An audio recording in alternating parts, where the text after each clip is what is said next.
So trying to get your head around Bitcoin, huh? I feel you. It's a lot to unpack. Between the confusing jargon and all the hype, it's easy to get lost. Yeah, that's exactly why we're diving into Bitcoin. Finding Signal in a Noisy World by Jeff Booth today. We're on a mission to cut through all that noise and help you understand like the core concepts of Bitcoin and why it matters. And you might be surprised to learn that understanding Bitcoin starts with understanding something we interact with every single day: money. Right. We use it all the time, but how often do we actually stop and think about what money is at its most like fundamental level? It's easy to get caught up in the day-to-day of making it, spending it, saving it. But at its core, money is simply information. It's a system of accounting, a ledger that helps us measure and exchange value. Okay, that makes sense. But how does this relate to Bitcoin? It seems like everyone's talking about it as some kind of revolutionary technology. Well, imagine this. What if the information in that ledger, that system we rely on for something as fundamental as money, is compromised?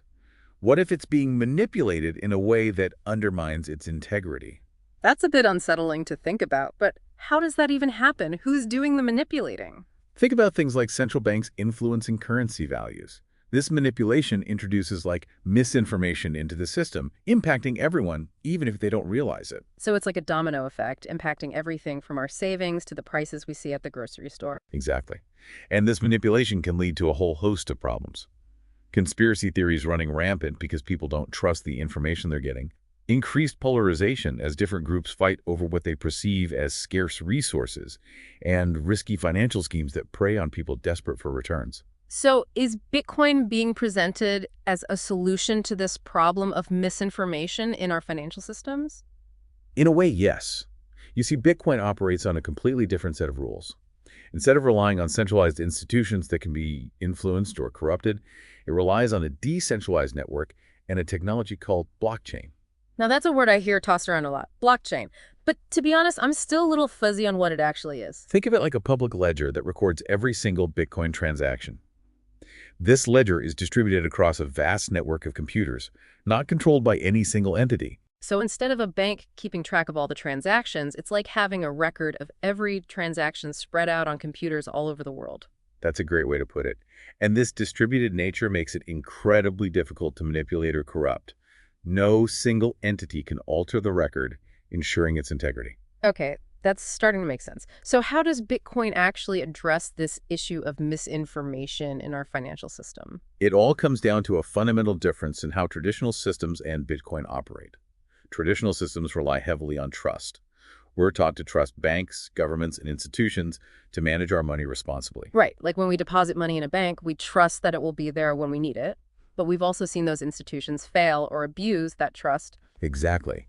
And that's where Bitcoin takes a fundamentally different approach.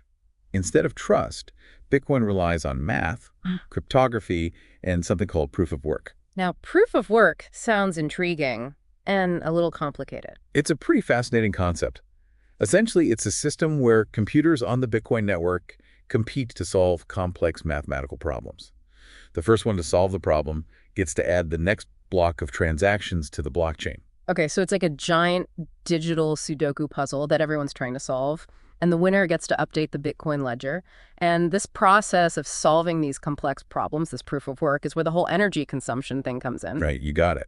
Those mathematical problems require a significant amount of computing power to solve, which translates to energy usage. But here's the thing. This energy consumption isn't arbitrary. It's actually what makes Bitcoin so secure. So the more energy is used, the more secure the network becomes. How does that work? Think of it like this. The energy used to solve those math problems represents a real-world cost for the miners, the people with the powerful computers trying to add to the blockchain. They're incentivized to play by the rules because cheating would require an impractical amount of energy, making it virtually impossible to tamper with the blockchain's history. So Bitcoin uses energy to make tampering with the system incredibly difficult, if not impossible. It's fascinating how this concept ties back to security. Exactly. And what's more, because miners are always looking for the cheapest energy sources to maximize their profits, Bitcoin is actually driving innovation in renewable energy and pushing us towards a future of energy abundance. I see. So it's not about Bitcoin being good or bad for the environment in a vacuum. It's more nuanced than that. It's about how this technology incentivizes change and potentially leads to a more sustainable energy future. Precisely. But let's shift gears a bit and talk about another common criticism of Bitcoin: scalability. Right. People often bring up the fact that Bitcoin can't process as many transactions per second as, say, a credit card company. That's true, at least on the base layer. Yeah. You see, in the world of blockchain technology, there's this concept called the choose-two triangle. It basically says that you can optimize for any two of these three things: decentralization, security, and scalability. Okay, so it's like choosing features for a car. You can't have a car that's incredibly fast, spacious, and affordable all at once, right? There are always trade-offs. Exactly. And when it comes to Bitcoin, it prioritizes decentralization and security above all else. This means that while it may not be the fastest in terms of raw transaction speed, it's incredibly secure and resistant to censorship. So where do all these other cryptocurrencies fit in? It seems like they all promise to be faster, cheaper, or more scalable than Bitcoin. A lot of those other cryptocurrencies, what we call altcoins, try to improve upon Bitcoin by prioritizing scalability on their base layer. But here's the catch. When you prioritize scalability, you often have to sacrifice either decentralization or security. So it's like building a skyscraper on a shaky foundation. It might look impressive at first, but it's not going to last. Exactly. And that's where the concept of layers comes in. Bitcoin is designed to scale differently, not by compromising its base layer, but by binding on top of it. Okay, so instead of trying to cram everything into one layer and sacrificing security or decentralization, you create a more robust system with specialized layers. You got it. A great example of this is the Lightning Network. It's a layer 2 solution built on top of Bitcoin that allows for near instant and incredibly cheap transactions, potentially revolutionizing the way we think about everyday payments. So to use our car analogy again, it's like adding high-speed lanes to a city's infrastructure. The foundation, the roads remain the same, but now you can move around much faster and more efficiently. That's a great way to put it. And this is just one example. As the Bitcoin ecosystem continues to evolve, we can expect to see even more innovative solutions that leverage its secure and decentralized foundation. It's amazing how it all comes back to that foundation of decentralization and security. It's not just about technology, it's about creating a system that's resistant to censorship and manipulation. Absolutely. And that's why understanding this concept of layers is so crucial.